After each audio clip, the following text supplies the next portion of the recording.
Comment pourrais-je me détacher de ce que je n'ai pas encore vécu?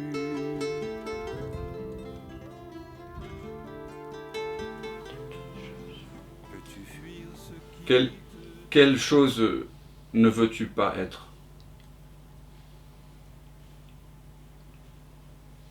Préférerais-tu ne pas être?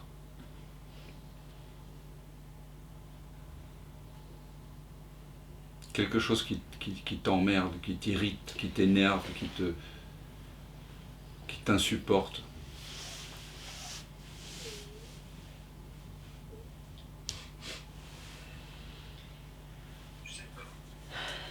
Est-ce qu'il y a quelque chose comme ça dans ta vie?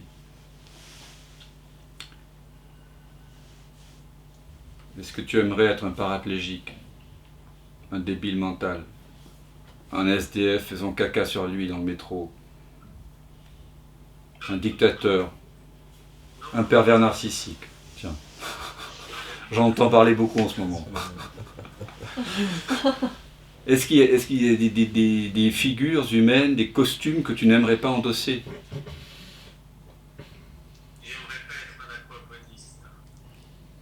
Ah, un aquaboniste, vous savez ce que c'est un aquaboniste? Non. C'est un terme inventé par Serge Gainsbourg. L'aquabonisme, à quoi bon? C'est la maladie spirituelle par excellence. C'est quand on a découvert quelque part que tout est vide de forme, mais qu'il n'y a pas d'amour. On a découvert intellectuellement les choses, mais on ne les vit pas avec le cœur. Alors on devient un peu aquaboniste, comme le prince Rama dans le Vasishta Yoga.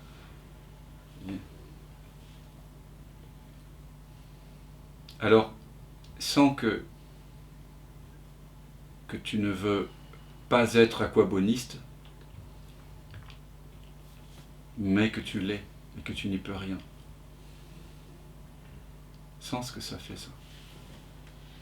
Sans ce que ça fait que d'être, que de vivre ça. Qu'est-ce que ça fait tactilement, sensoriellement, en toi, poitrine, gorge, mâchoire, ventre, que tu voudrais ne pas être un aquaboniste, tu voudrais vivre l'amour, le lien avec les choses, les animaux, les êtres, mais tu ne le vis pas. Voilà. Qu'est-ce que ça te fait?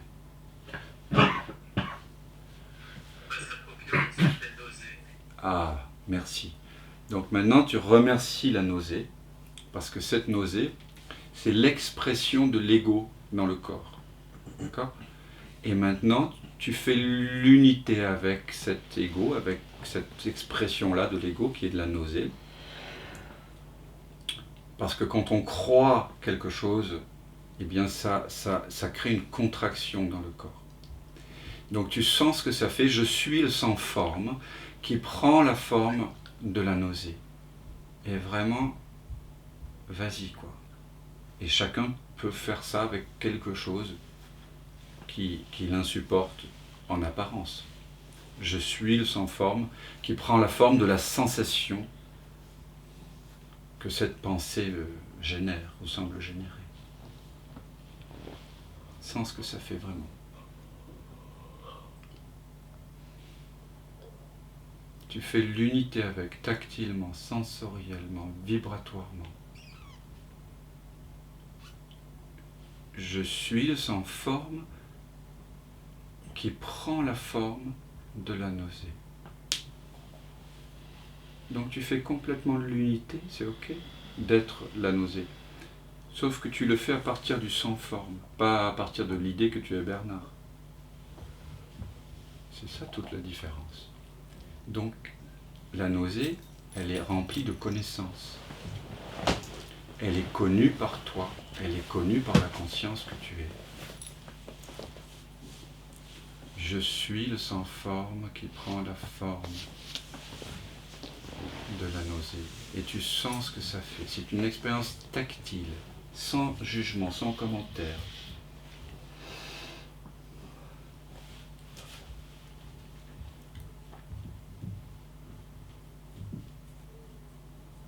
Qu'est-ce qui se passe lorsque tu reconnais Tu es le sans forme qui prend la forme de la nausée.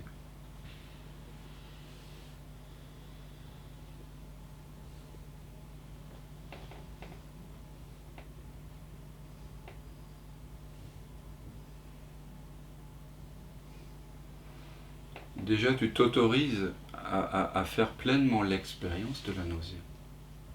Ça ne sert à... Tu vois, cette nausée, en fait, elle est sous-jacente. Tu vis avec ça en permanence, disons, mais de façon cachée.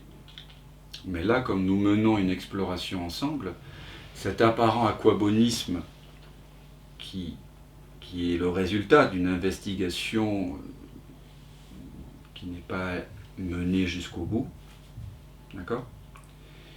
Elle apparaît.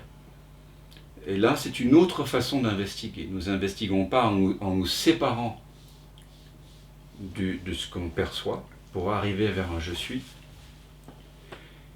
Nous faisons l'unité tactilement, sensoriellement, vibratoirement, avec la sensation de nausée, jusqu'à reconnaître que l'apparent « je » séparé, l'apparent sujet de l'expérience et l'apparent objet de l'expérience, la nausée, sont en réalité comme deux vagues qui se rencontrent et qui tout d'un coup, l'eau réalise, il n'y a que moi, il n'y a que de l'eau.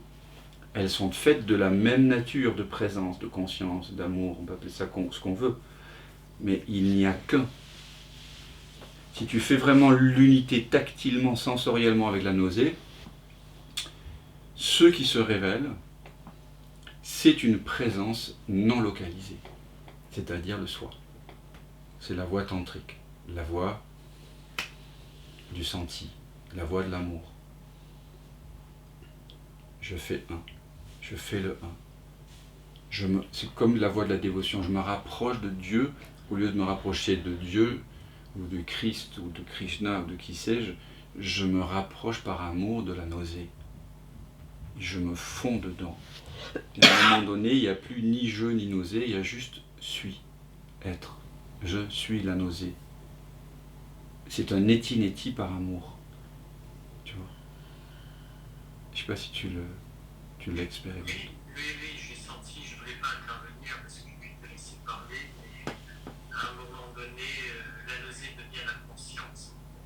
Ah. Cette fusion. Il vient de dire la nausée devient la conscience. Ben oui, parce que la nausée était déjà la conscience, mais elle n'était pas reconnue comme telle.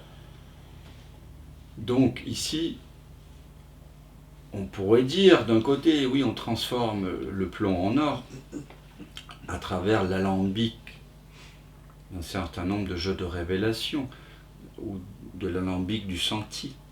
Mais en réalité, le plomb était déjà de l'or. C'est juste, il était du plomb parce qu'on regardait mal.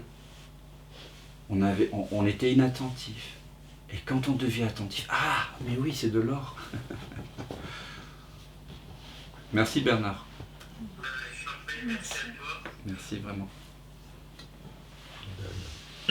Oui, Mamed est avec nous. je dirais qu'en fait, le pourquoi, c'est une question de personnage. Il faut être un personnage pour dire pourquoi. C'est vrai. Parce que quand on est dans l'immédiat, à présent, il n'y a pas de question parce qu'il n'y a pas de personnage en fait. Exact.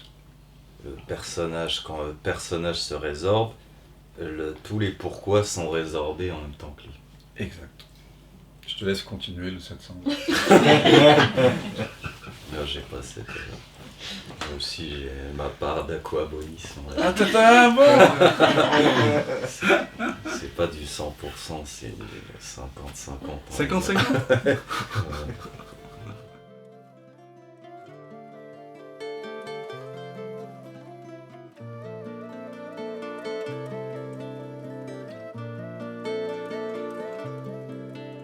On ne peut lâcher que ce que l'on a tenu. Mais comment pourrais-je me détacher de ce que je n'ai pas encore vécu?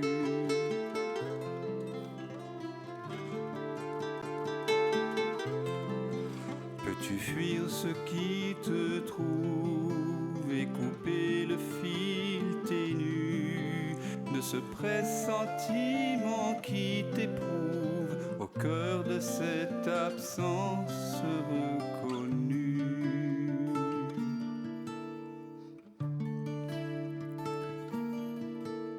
Ce qui s'obstine pendant le sommeil, ce que tu sens juste après le réveil, garde la fleur des dérives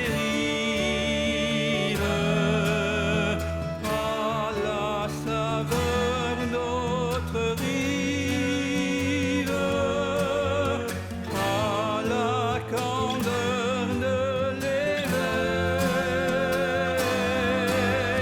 Ce qui te rêve t'arrive.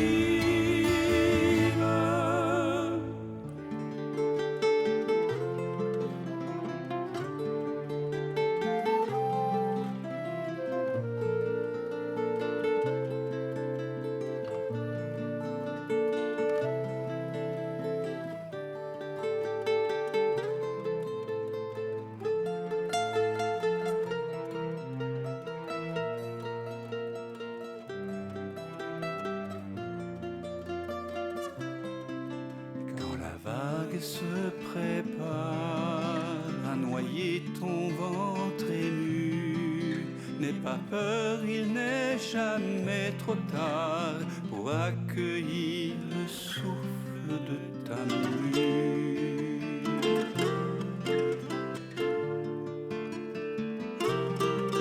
Le passé n'existe pas quand le cœur est mis à nu.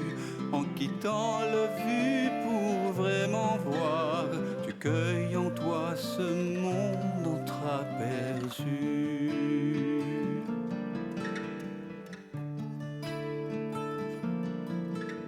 Ceux qui persistent pendant le sommeil, ce que tu sens juste après le réveil, garde la fleur d'autres rives et la beauté des dérives à la fraîcheur de l'éveil. Ce qui te rêve t'arrive.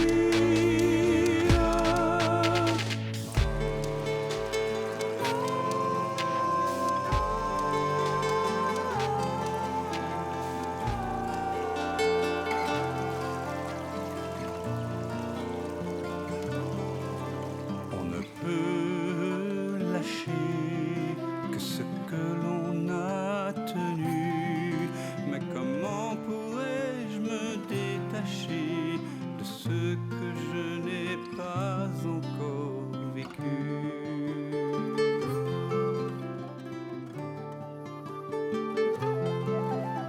Pour renouer avec ce fil ténu qui nous relie, cet inconnu, ce lien subtil, ce fil de vie jamais interrompu.